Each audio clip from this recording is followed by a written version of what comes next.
puede guardar dinero para privados en un fondo de pensiones para el día de mañana, y encima hasta para estudiantes.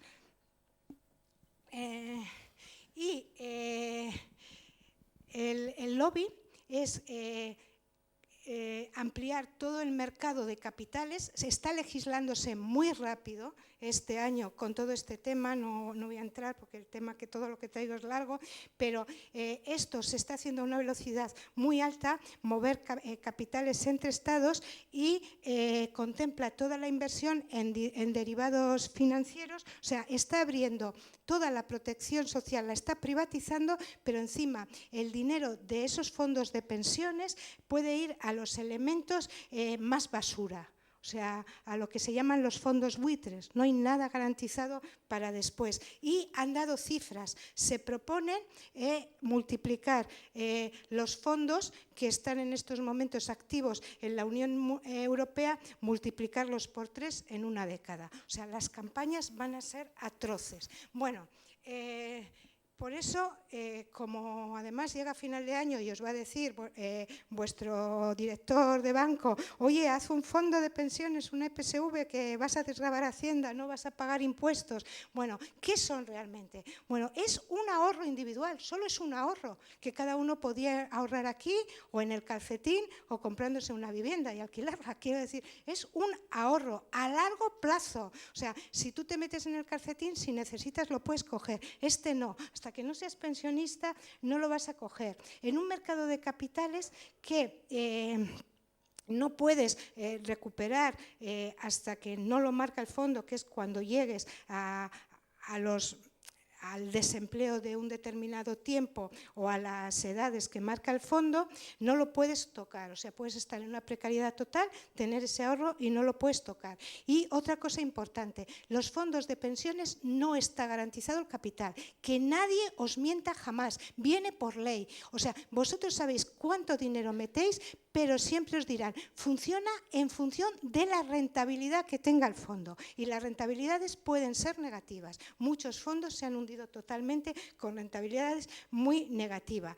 Pero otro elemento clave es los planes de empresa. Los planes de empresa en estos momentos, los llamados sindicatos vascos, están apostando por ellos. O sea, han entrado en el juego y dicen, no, esto no es un fondo de pensiones, esto no es una EPSV al uso, es un fondo de empresa, como Geroa, para que entendáis. ¿Qué son los fondos de empresa? O Itzarri, que lo tiene el gobierno vasco. ¿Qué son los fondos de empresa? Pues es que te detraen una parte de tu salario, ellos ponen otra, normalmente muy pequeña, siempre es un 0,5, un 1% del salario, y ellos manejan todo ese dinero, o sea, lo meten en los fondos que quieren, manejan y te lo devolverán cuando te jubiles. Entonces, realmente, de unos salarios ya de basura, o sea, están planteando seguir detrayendo más salario. Fijaros, este cuadro es primer semestre 2019. Os estoy dando los últimos datos de todo. Esta es Indexa Capital, que por cierto el PNV ya se ha metido. Indexa Capital es un fondo buitre, un fondo de cartera, que quiere ser, está pegando muy fuerte en España, o sea, quiere hacerse con los fondos de PSVs, de fondos de empleo, y esto es un cuadro que lo ha sacado la propia Indexa comparándose con otro gran fondo de capitales. Fijaros, lo que está poniendo son las rentabilidades, y os hablo del primer semestre del 19, de su cartera comparado con otros. O sea, rentabilidades, cuando todos sabemos que el dinero está en negativo, del 13%. ¿Dónde se está invirtiendo este dinero? Traía más cuadros que venía con los de estos de inversión, pues están invirtiendo en industria armamentística. Por cierto, el tercer gran bloque inversor es sanidad, nos la están privatizando, están en grandes holdings de sanidad, o sea, que nos están obligando a darle un dinero al gran capital internacional. Por cierto, también están invirtiendo en vivienda, están poniendo estos grandes fondos vivienda en alquiler, el alquiler es una necesidad, es otro nicho de negocio, entonces nos están detrayendo dinero a las y los trabajadores para privatizarnos la sanidad, para encarecernos el acceso a una vivienda, para todo lo que lleva detrás, más armamento, más guerras, y todo ello además, como no podemos no tenemos esa capacidad de ahorrar es con ahorro de impuestos, o sea, con lo que se llama gasto público. Y, bueno, sabéis que el gasto público está limitado por el artículo 135, lo que nos dice en la norma del gasto, que no se puede crear déficit y todo eso, pero a pesar de eso, os voy a dar los datos del gasto fiscal. Mirad, todos veis que si invertís en un fondo de pensiones os desgrava. La desgravación última venía recogida en el informe fiscal de las Diputaciones Vascas, solamente la desgravación hecha a los trabajadores en el IRPF, no las desgravaciones hechas a las empresas, que esas no aparecen. Bueno, pues se ha desgravado 226 millones de euros, 226,5 millones de euros. Las cifras están en miles de euros, 226,5 millones de euros. ¿Y cuánto se han gastado en vivienda? 125. ¿Cuánto se han gastado en familia, con dependencia, con todo? 67 millones. En medio ambiente, 37. Industria y energía, 132. O sea, esto es verdaderamente un gasto fiscal, un gasto del presupuesto, porque se deja de recaudar. Y lo que se está gastando en grandes áreas de necesidad es menos de la mitad de lo que solamente con quitar esta desgravación pues podríamos tener acceso. No sé si me estoy explicando, si os estoy metiendo muchas cosas. ¿Todo esto os interesa? ¿Os da...? Sí. Juan Antonio, dime, oye. Vale, pues las consecuencias directas de los fondos de pensiones, que sepáis que va a ser una radicalización de todo el capitalismo, aumentando la explotación y la desigualdad, porque a la vez que los vayan instaurando van a ir recortando las pensiones y diciendo pues, que quien quiera, lo mismo que con la sanidad, que se haga un seguro privado, va a profundizar en la privatización de todo el sector público, porque estos grandes fondos están cada vez entrando más en comprar áreas del sector público, sanidad, todo, lo que os decía antes, aumento del coste de la vivienda, de las deslocalizaciones empresariales, porque estos grandes fondos son los que compran empresas para llevárselas a otro lugar, para desmontarla. Si veis todas las noticias económicas en la ETV, cuando os dice ha venido al sector acero no sé qué, un fondo inversor, siempre son estos fondos, y va a crear pues mayor brecha y exclusión social, porque va a dejar toda la jubilación desprotegida, y lo que ahora vemos, una gran mancha de pobreza, pero una jubilación que sí, con pensiones en niveles de pobreza, pero más o menos homogénea, va a hacer una brecha muy grande entre la población pensionista. Y deciros que en el Estado español, son últimos datos del INE, casi 3 millones de trabajadores están ganando, de los trabajadores que trabajan, claro, no todos los que están en desempleo, o sea, ganan menos de 9.000 euros anuales. ¿Qué capacidad de fondos de pensiones tienen? O sea, como entremos en este juego, la desprotección va a ser total. Sí, eso ya he hecho. Esto es también. Esto también. Bueno, este es el cálculo neoliberal de las pensiones. Entonces, con todo esto voy a ir cerrando. ¿Qué podemos hacer? Yo creo que hay 4 acciones de urgencia respecto al tema de las pensiones. Primero, hay que romper con todos los temas, bueno, esto es para las pensiones y para todos, con todos los términos del discurso, haciendo frente a la profunda crisis ideológica. Tenemos muchas crisis, o sea, tenemos crisis, les decimos siempre, medioambiental, de vivienda, de sanidad, del patriarcado, o sea, todos los sectores están en crisis, pero la profunda y la que la inunda todas es la gran crisis ideológica que está viviendo nuestra sociedad. Entonces, dentro de esa crisis ideológica, en estos momentos lo mayor es un no rotundo a todos los fondos de pensiones, tanto individuales o de empresa. El segundo punto es que hay que reintegrar el presupuesto de la Seguridad Social dentro de los presupuestos generales. Esto los voy a explicar uno a uno. Hay que denunciar todos los fondos que se le han robado a la Seguridad Social, que ahora os lo voy a plantear, y consensuar una nueva forma presupuestaria y fiscal. Os lo voy a explicar uno a uno. Cuando digo que hay que romper con los términos del discurso, el elemento clave es el reparto de la riqueza. Lucha contra la riqueza, eso estábamos diciendo. Pues repartir la riqueza no solamente es posible, sino que es socialmente necesario.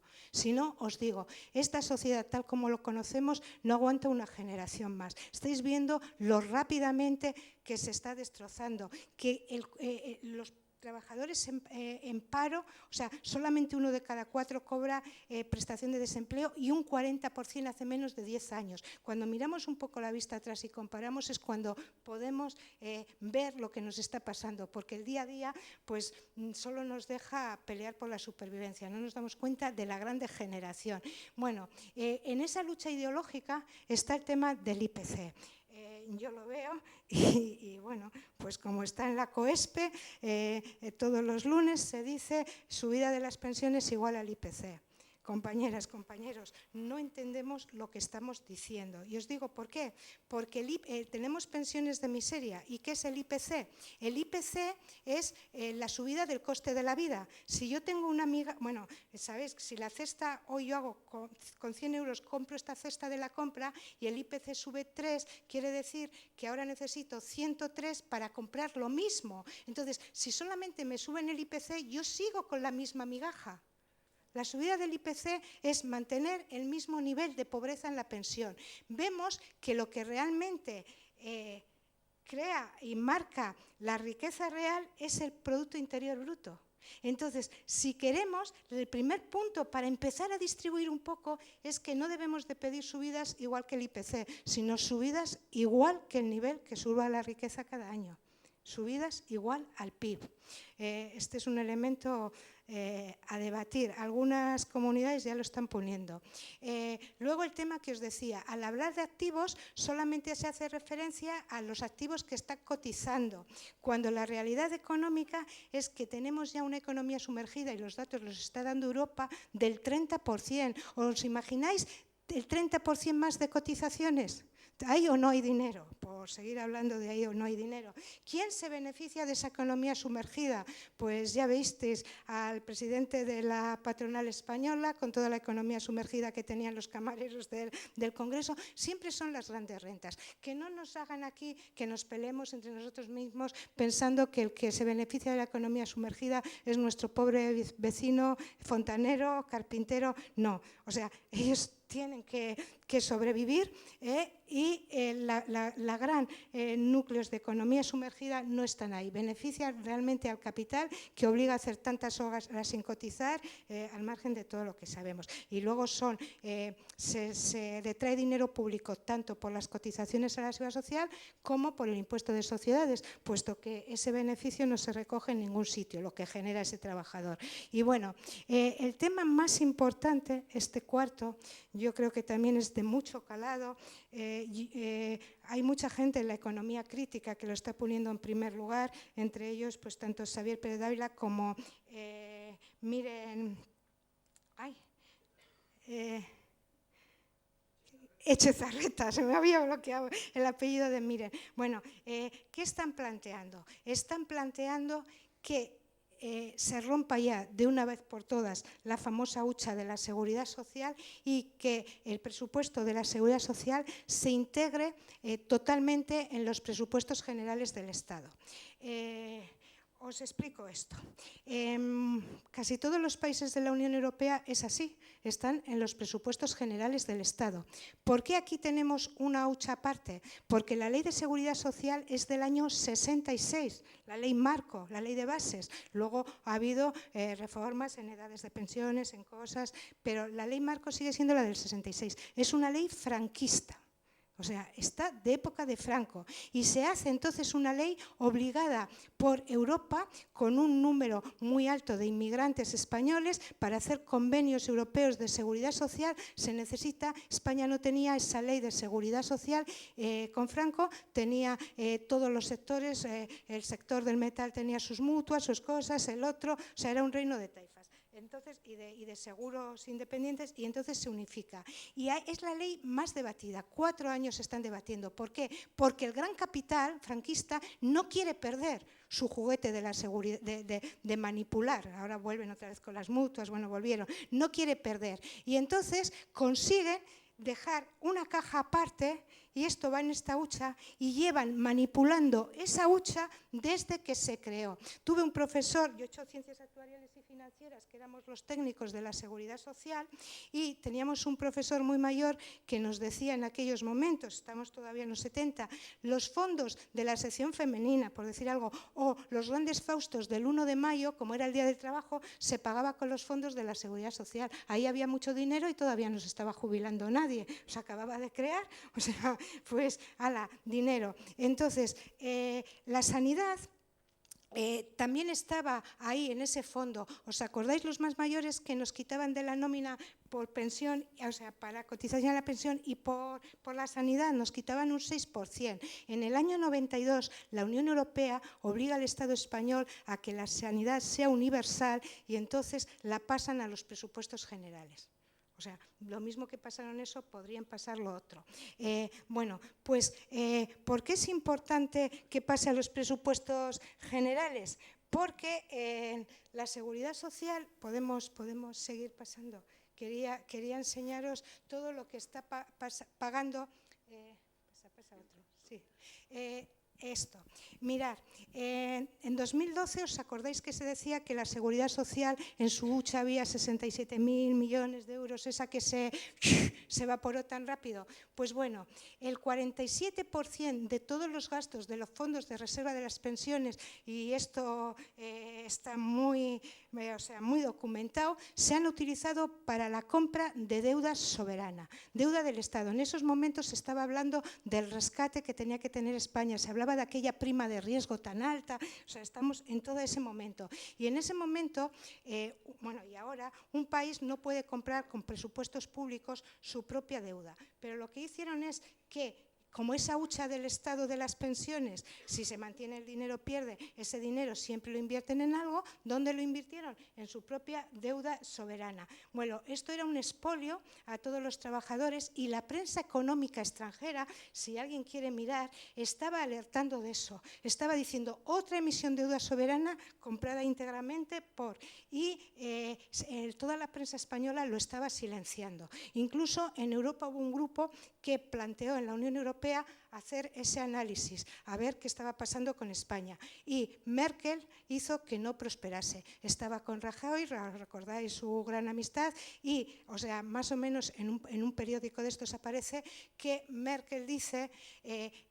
Rajoy está muy bien conteniendo a los suyos, eso que decía, apretarnos el cinturón, estábamos con mucha paz social, no teníamos la revuelta de Grecia o de otros países, y entonces no hagamos injerencias. Y esto se tapó. Bueno, pues la seguridad social, la hucha estará vacía, pero ¿dónde están esa deuda soberana? Que además nos coinciden los datos con la compra de la banca. Igual no tenemos hucha, pero podemos tener a Bankia, ¿no? Porque se ha dado todo ese dinero, son recuperaciones. Pero bueno, es que si esa hucha se rompiera y pasara a los presupuestos, no pasaría esto. Pero otra cosa que ha pasado con la seguridad social.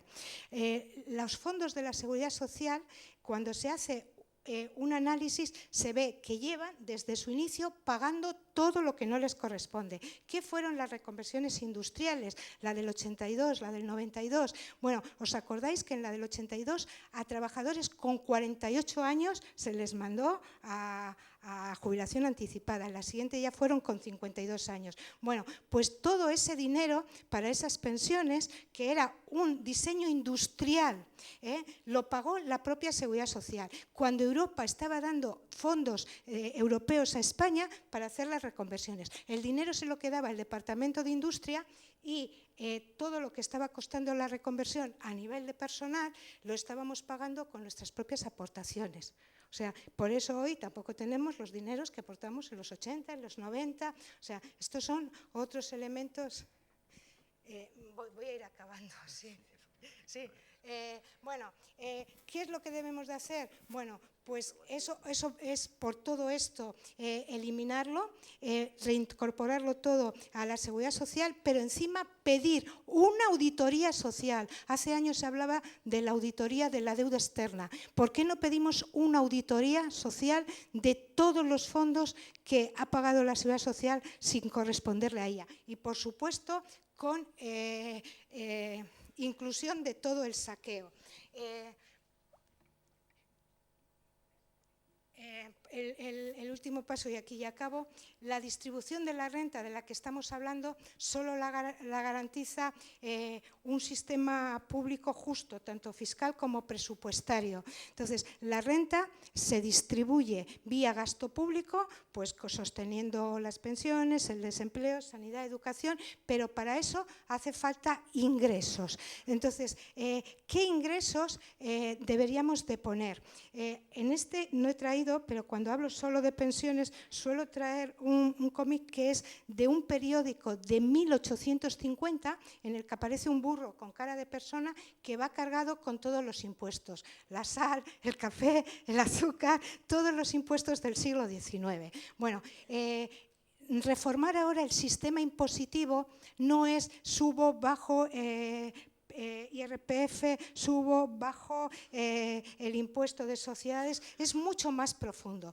Tenemos una estructura económica que difiere ya mucho de los hechos imponibles del siglo XX. Por ejemplo, la robotización. O sea, hoy, por muy caro que sirva un robot, y vemos ya robot en las cajeras, bueno, además de los de las gasolineras, todos los que ya los hemos aceptado sin más, vemos cómo los robots están destruyendo trabajo y van a destruir mucho más rápidamente, van en un nivel acelerado. Para un empresario es muy fácil invertir en un robot porque me voy a ahorrar no solamente salarios, sino cotizaciones sociales, tal. Vale, o sea, lo que tengo que hacer es que esto es un nuevo elemento de base imponible, voy a poner un impuesto a la robotización, a las unidades robóticas que están generando, además podemos ver el valor añadido que está generando esa empresa, y vale, destruyes empleo, pero te voy a cobrar vía impuesto por esto lo que voy a tener que aportar para sostener a ese desempleado, para hacer realmente redistribución. Entonces, necesitamos realmente un modelo fiscal nuevo. Solo hablo de la robotización, pero están todas las transacciones financieras, impuestos ecológicos y todos los que podamos pensar. Bueno, pues esto es que, como veis, los jóvenes ya nos preguntan ante la indignación qué videojuego es ese. Centrar ya, si yo tuviera que hacer pancartas, con esto acabo, creo que no hay dinero, tenemos que centrar todas las reivindicaciones en el terreno de lo político, porque el problema es político, pedir esa auditoría popular a la seguridad social, redistribución del saqueo, sistema de pensiones universal, porque con los niveles de precariedad de empleo no va a existir, se va a quedar mucha gente fuera del sistema de pensiones, porque por supuesto no van a llegar a cotizar los 40 años que se piden ni 20, o sea, llevan ya más tiempo en desempleo que en empleo. Entonces, tenemos que garantizar unas pensiones dignas universales. Eso solo se puede hacer desde el presupuesto público. Esta cotización especial que os decía por la robótica, por la tecnología y las pensiones mínimas ancladas en el PIB. Sin que puedan ser inferiores al 50% del PIB per cápita, es un indicador de la OCDE bastante aceptado y en estos momentos nuestro PIB per cápita, el 50% del PIB per cápita son 17.500. Esto significaría, dividido entre 14 pagas, que ninguna pensión podría estar por lo menos de 1.255, ninguna, ni las de invalidez, orfandad, viudedad, o sea, no habría que haber ninguna pensión por debajo de ese punto. Y bueno, pues ya termino. Se dice miseria mañana o lucha hoy, y Flora Tristán, que por cierto, de ella es la frase trabajadores y trabajadoras del mundo unidos, con el que empieza el manifiesto el comunista, y Marx ni la nombra, y la frase es de ella, se la roba. Bueno, esta mujer hace la primera gran obra que fue un hito en Europa, que es la Unión Obrera de Trabajadores y Trabajadoras, la publica en 1841, había estado en Inglaterra y dice: la esclavitud no es a mis ojos el más grande de los infortunios humanos desde que conozco el proletariado. Víctor Hugo también nos dejó la gran epopeya de aquella lucha de los miserables, y hoy los chalecos amarillos dicen que tienen el orgullo de estar haciendo la primera revolución de los miserables del siglo XXI. Bueno, pues André Gorz decía hace 25 años, cuando ya estaba toda la globalización en marcha, que estaba renaciendo una clase servil que la industrialización después de la Segunda Guerra Mundial había abolido. El otro día en una entrevista yo decía que esas clases serviles que ya están aquí, ya han nacido, esto lo decía hace 25 años, se crean en las universidades, se crean en las escuelas, nos están educando, todo el modelo educativo está para formar esa clase servil. Solamente recordar una frase de la gran filósofa alemana: los asuntos de la política son demasiado serios para que se los dejemos a los políticos. La política, la polis, la plaza, recordemos el ágora griega, esas plazas de los lunes tienen que empezar a hacer política. Y no nos atrevemos a muchas cosas porque son difíciles, pero son difíciles por eso, porque no nos atrevemos a hacerlas. Eso ya nos lo dijo Séneca hace 2000 años. Y bueno, pues esto es mi exposición. Muchas gracias.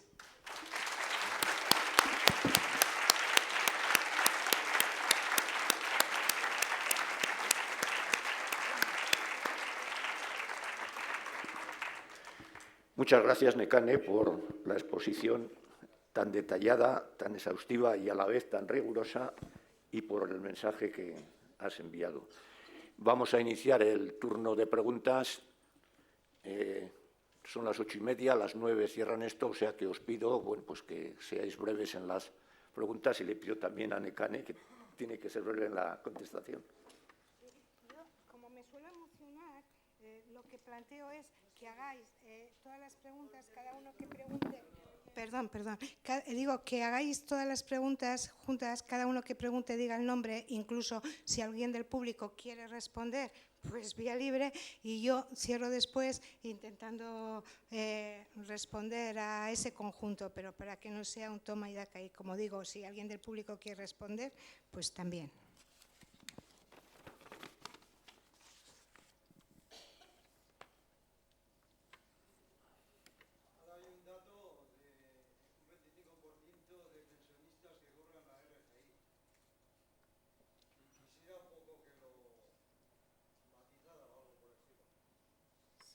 ¿Su nombre? Su nombre. Juan, John, vale, más. Si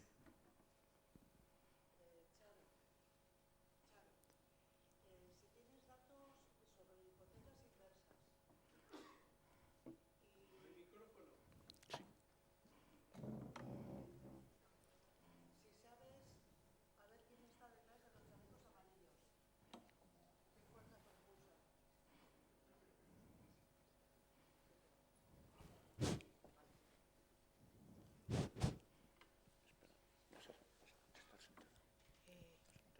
Sí, me llamo Jerónimo y te quería hacer una pregunta, si la sabes me la contestas. ¿Cuántos jubilados hay más o menos aquí en Álava o Vitoria?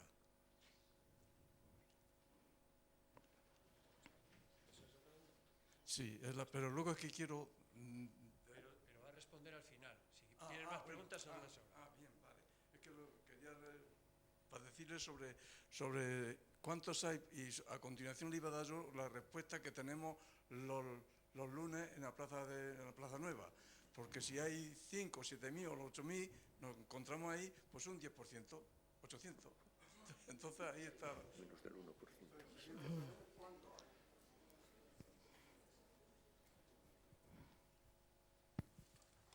Buenas tardes. Me ha llamado mucho la atención el modelo en el que propone desenganchar las pensiones del IPC y, sin embargo, hacerlas depender de la variación del PIB. ¿Qué sucedería si, en un escenario no del todo improbable, el PIB subiría, perdón, no subiría, descendería profundamente y, sin embargo, el IPC subiría rápidamente.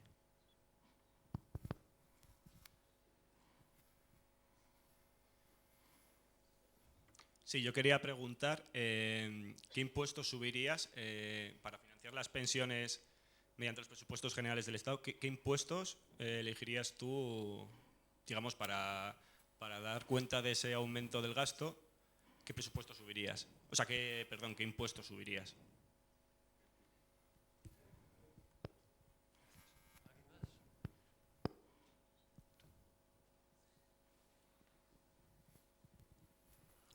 Sí, yo le quería hacer una pregunta o una especie de ver cómo está el Estado, porque lo más importante es que el Estado entra a negociar las cosas de realidad de una nación, pero es que lo que yo estoy viendo es que no negocia, sino que lo que negocia es robar.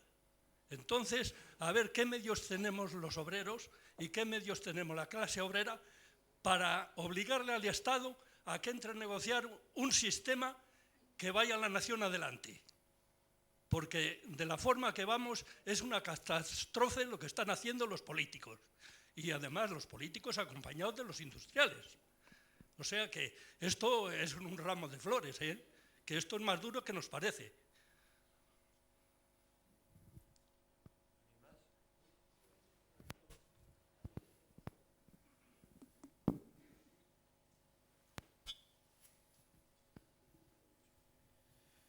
Quisiera hacer una pregunta, si es que se sabe, claro. ¿Cuál es el mínimo que cobran en la RGI? Pregunta concreta.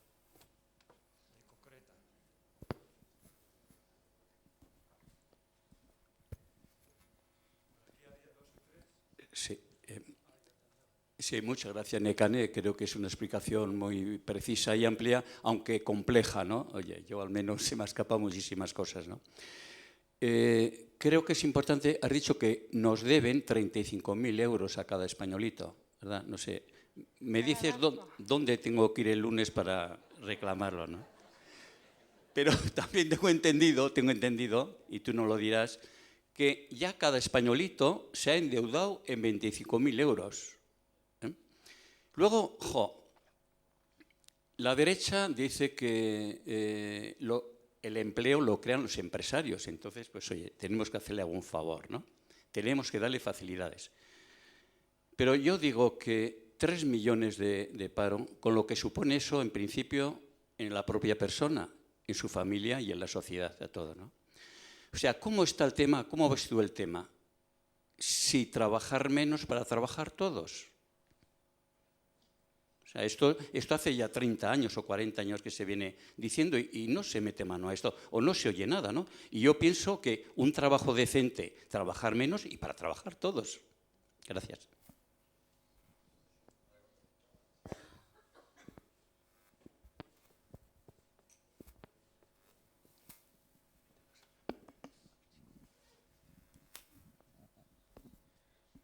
Yo quería preguntar sobre lo mismo. Yo conozco el gremio de la hostelería y ahí hay una explotación increíble y esa era mi pregunta. Si tú crees que debería haber menos trabajo, pero trabajo decente, o si se debe de mantener estas grandes empresas que lo que hacen es poner sus bases en ciudades en las que cotizan mucho menos para pagar miserias de sueldos, y que hay más trabajo, pero un trabajo peor. A ver cómo lo plantearías tú. Y sobre todo en el asunto de que la hostelería está lleno de bares y que si cumplieran todos el convenio de hostelería, pues la verdad es que cerrarían el 80% de los bares. Y los únicos que se aprovechan de esto son las grandes empresas que tienen sus sedes en sitios donde los convenios son muy bajos. ¿Y cómo se puede echar mano a esa gente? Hola, buenas.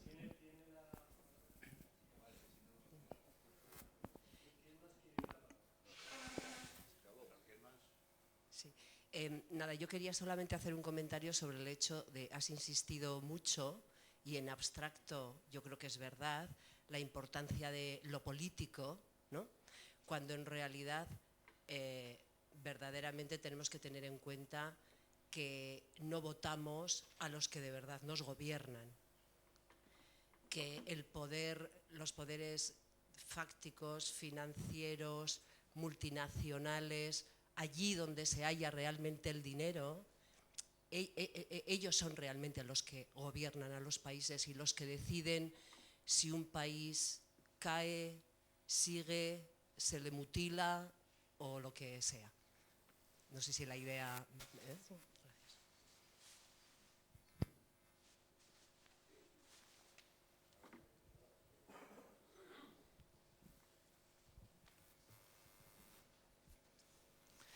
Sí, hola, buenas tardes. Muchas gracias por tu exposición.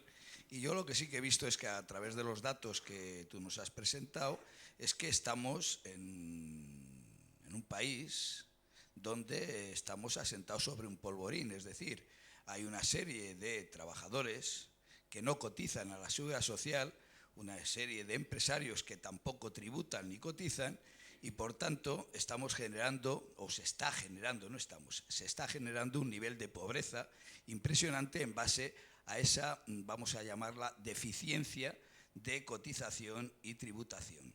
Y por tanto yo todavía me queda por oír, escuchar cuáles son las alternativas a todo ese trabajo en precario y a toda esa tributación y cotización en precario. Es algo que nos está afectando a las pensiones y nos afecta a todos los trabajadores. Por una parte, eso me parece que es importante tener en cuenta como situación para darle una alternativa.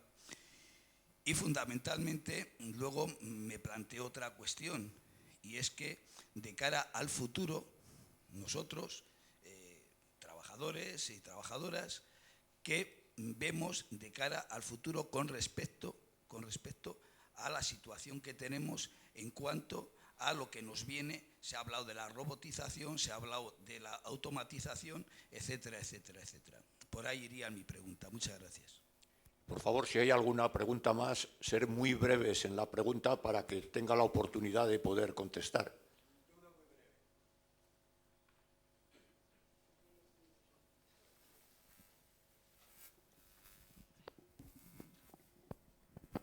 Yo siguiendo con el tema de la hostelería, mi pregunta es cómo se puede parar a los grandes empresarios estos, que yo ya he trabajado en un par de empresas de estas, que lo que hacen es cotizarte a 20 horas, pagarte lo demás en negro, y como uno de ellos me dijo a la cara, me dijo, si a mí me da igual, tengo 80 trabajadores a 300 euros de seguro social que me ahorro de cada uno, son 24.000 euros mensuales que me ahorro de seguro social. Aunque me pongan una multa voy a salir siempre ganando. Y entonces, ¿cómo se puede parar eso? Y sobre todo el tema de las bajas también, lo veo muy interesante, que una empresa pequeña no está protegida. Una empresa pequeña tiene una baja, igual es el puesto de trabajo, solo tiene 2 puestos de trabajo, tiene una baja y tiene que cubrir la baja. Y en cambio una empresa grande que tiene 20 trabajadores cobra el sueldo a través de la seguridad social a partir del día 21 y no cubre la baja, y el trabajo de 20 lo hacen 19. No sé si puedo hablar yo ahora. Sí, habla. Sí. A ver, sí puedo. Me ha parecido muy importante algo que has dicho. Nos educan para el servilismo. Cuando ha dicho este señor que no sé qué número somos de pensionistas, que estamos solo 800, bueno, a mí eso no me importa. Siempre las minorías hemos ido moviendo y hemos ido fermentando la masa. Pero yo creo que la ética que tenemos hasta esos 800 a veces también es servil. Algunos todavía no toleran que pidamos no los 1.250 que tú dices, sino los 1.080. Muy poco solidarios, muy a lo mío. Yo creo que ese es el problema social que tenemos.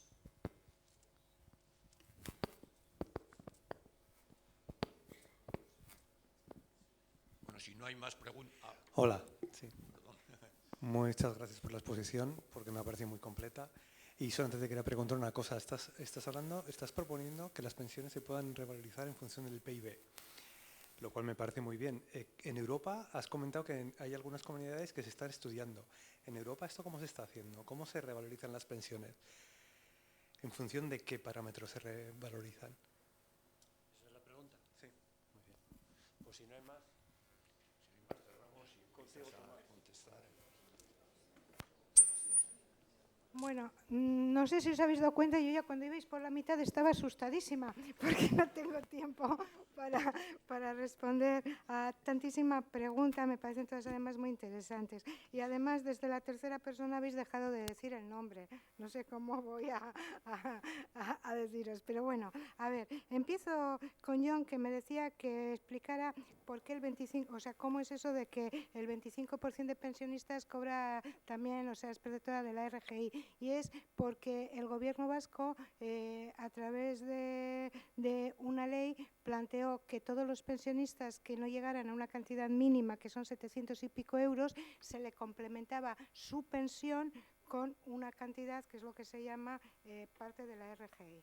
Entonces, eso es lo que se dice, que cuando hablan de beneficiarios de la RGI, también están metidos los pensionistas que están complementando su pensión con eso, y que son un 25% de los perceptores de RGI son pensionistas, para que veamos la precariedad de las pensiones.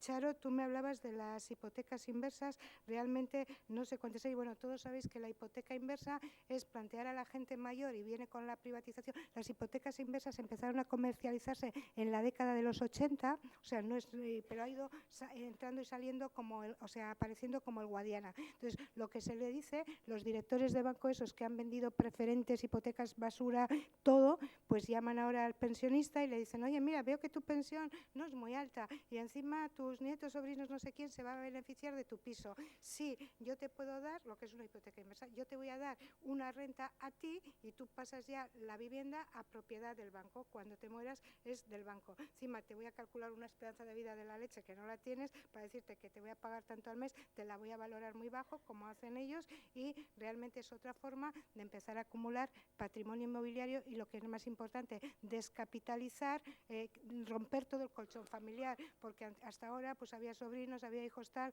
que con toda la precariedad dices, bueno, pero tengo este piso que hemos heredado de una tía tal, bueno, pues es un mayor nivel de acumulación. O sea, es un diseño de la gran banca que han empezado una nueva forma de comercialización bastante más agresiva. No sé las que están hechas, Charo. Luego me hablabas de los chalecos amarillos, ¿quién los dirige? Mira, conozco un poco a los chalecos amarillos y han hecho un estudio muy interesante, muy pormenorizado, de saber por qué les falló la revolución que llaman ellos del mayo del 68, porque más de un mes estuvieron 9 millones de franceses en huelga, con todo el sector automóvil, estudiantes, tal. Y entonces, bueno, pues parece ser que tienen muy claras las causas, lo acabaron rompiendo los sindicatos, además de, claro, toda la torticería política de Gaulle. Entonces, tienen muy claro que no quieren acabar...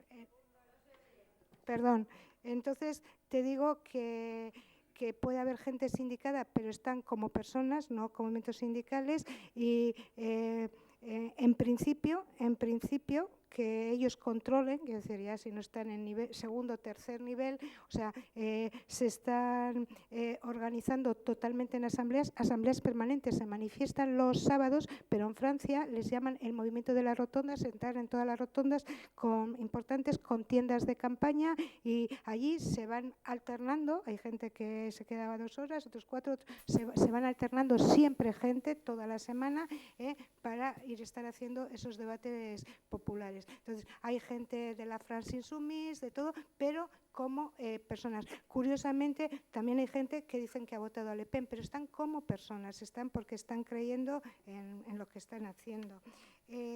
Jerónimo, me planteas ¿cuántos jubilados hay? Pues siento no poderte responder. 77.000 aproximadamente en Álava. 77.000 en Álava, me dice. Digo que siento no responderte porque estaba en el cuadro ese que no me ha aparecido. Vale. Luego, ya no puedo dar más nombres porque no me los habéis dado. Hay quien dice que qué pasa si el Producto Interior Bruto baja, ¿no? Y sube el IPC y tal. Bueno, realmente las variables macroeconómicas van más enlazadas de lo que podamos creer, no son notas sueltas, una va por un lado, otra por otra, y el IPC, sus subidas siempre tienen un componente de subida, el PIB, su subida siempre tiene un componente de subida del IPC, y cuando el PIB está bajando, normalmente el IPC también puede ser negativo o estar nulo, o sea, no puede haber, vamos, normalmente sería una cosa muy, muy disonante, una gran subida del IPC, como estás diciendo, y una bajada del PIB. El PIB es la economía, lo que crece la economía real, y lo que estamos pidiendo es que se distribuya así. Bueno, ya, pero es que sí, pero es que ahí estamos hablando de una economía que ha sido intervenida, y no hablo precisamente por la intervención de Venezuela, están jugando muchas fuerzas que están rompiendo todo. Quiero decir que eso no es un modelo que podemos decir si nos sucede, o sea, no es un modelo económico al uso. Ese hecho, quiero decir, eso ya es una intervención muy especial, claro, el IPC, que es la subida de precios, pero porque han cerrado los mercados, como pasó en Chile. O sea, el sistema ha tenido, los americanos y los que... Ha habido muchos intereses, no creo que eso sea un modelo normalizado. Respecto... Alguien me ha preguntado en los presupuestos, que entrase esto en los presupuestos generales del Estado, ¿qué impuestos subiríamos? Vamos a ver, hay dos modelos de impuestos, los que los economistas llaman imposición directa, que va directamente con lo que ganas, como el IRPF, el impuesto a sociedades, y otros que son imposición indirecta, como el IVA, que van sobre el consumo, y una renta de 1.000 euros pues no puede ahorrar, se consume entera. Si el IVA está en el 21%, además del IRPF tiene el 21% de impuesto indirecto, y una renta de 10.000 pues puede ahorrar y no va a pagar el 21%, porque no toda la renta, porque no consume los 10.000, es decir, esos son indirectos. Entonces, primero, en equidad, o sea, siempre hay que plantear los impuestos directos. Si tuviera que intervenir sobre uno, yo siempre lo haría con un impuesto directo, pero en cualquier caso es lo que os he dicho antes, que el modelo de fiscalidad del siglo XXI va a ir cambiando, debe de ir cambiando, porque hay otros elementos nuevos de generación de riqueza. O sea, cuando las sociedades son financieras, no es un impuesto de sociedades al uso.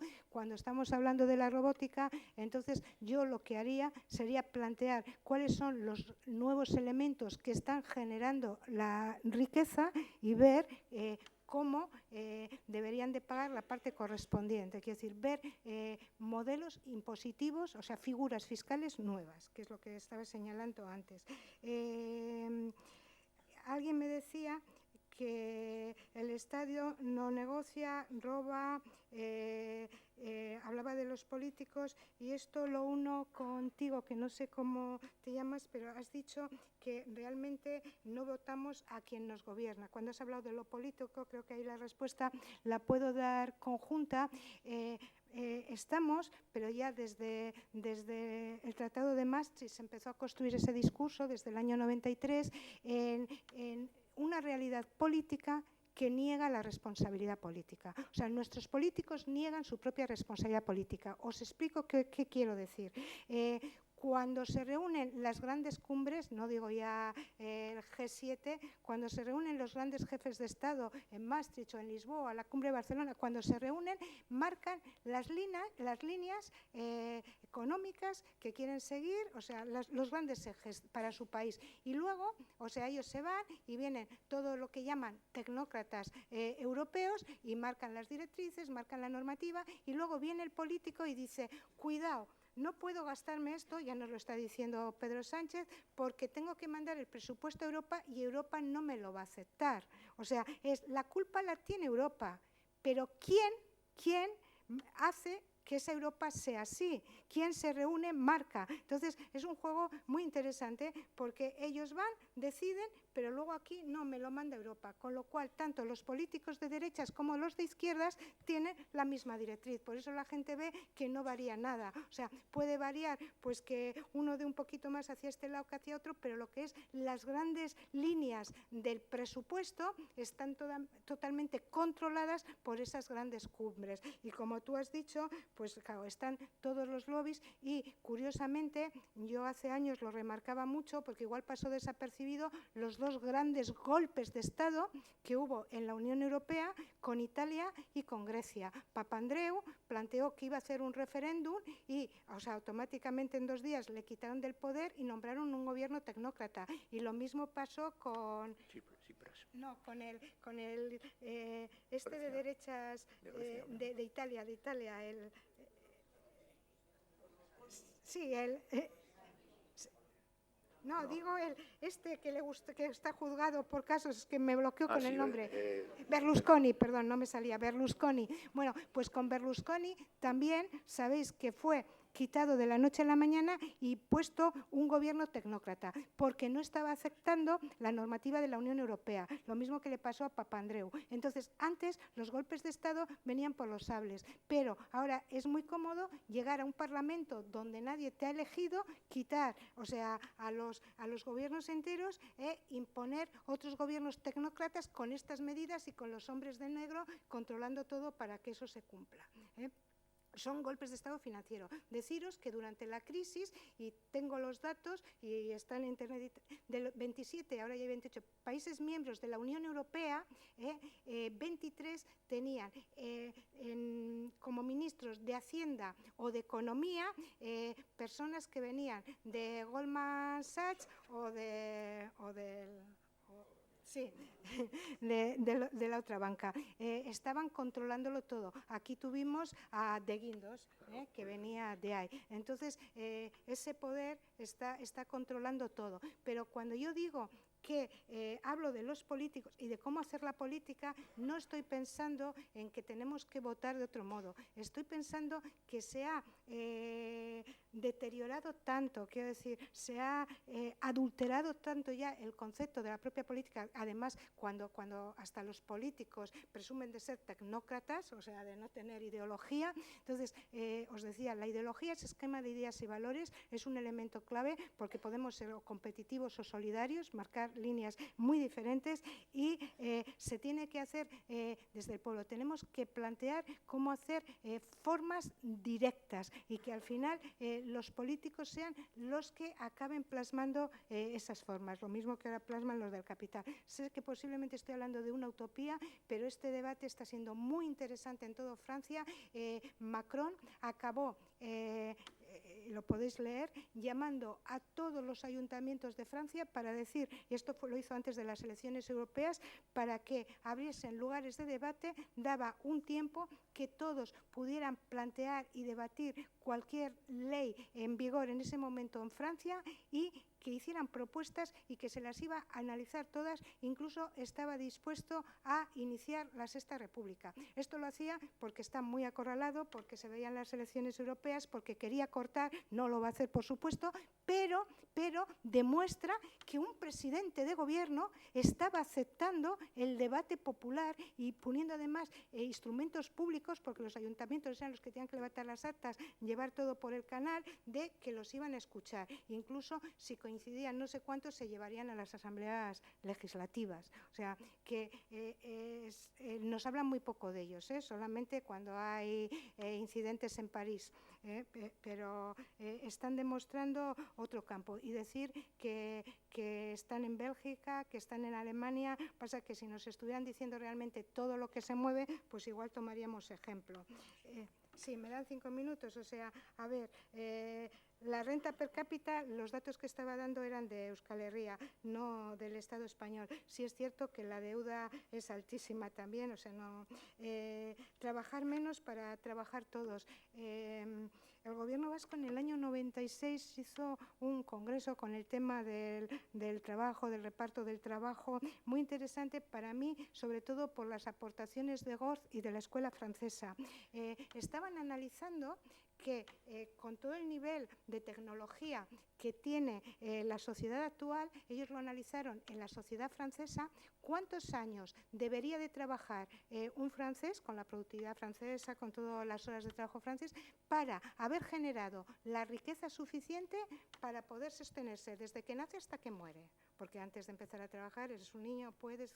Después, bueno, le salió 20 años de trabajo. Entonces, estuvieron planteando que el reparto del trabajo no es 35 horas si una empresa lo puede soportar o no, sino saber cuál es la productividad que se genera y en cuántos años lo hemos hecho y poder redistribuir esos años de trabajo que a cada uno toque a lo largo de toda la vida. Ahí habría conciliación familiar, podríamos cuidar a mayores, podríamos seguir formándonos, o sea, cuando nos apeteciese ese año sabático de formación. Entonces, eso demuestra un tipo de autogestión de tu propia vida, de tus propios periodos, que es salir de las 35 horas. O sea, el debate es muy rico y muy amplio.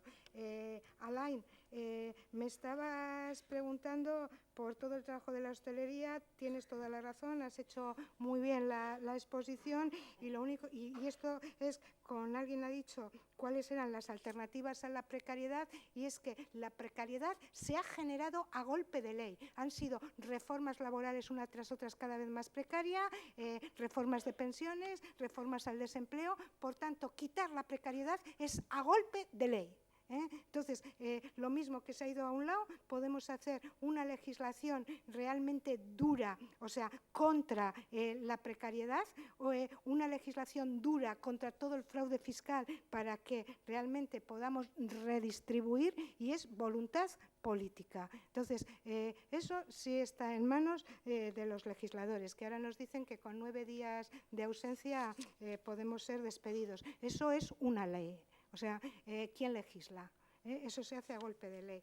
Y bueno, pues alguien nos decían que nos educan para el servilismo, y sí, pero no tengo más tiempo de responder a todo. Lo siento.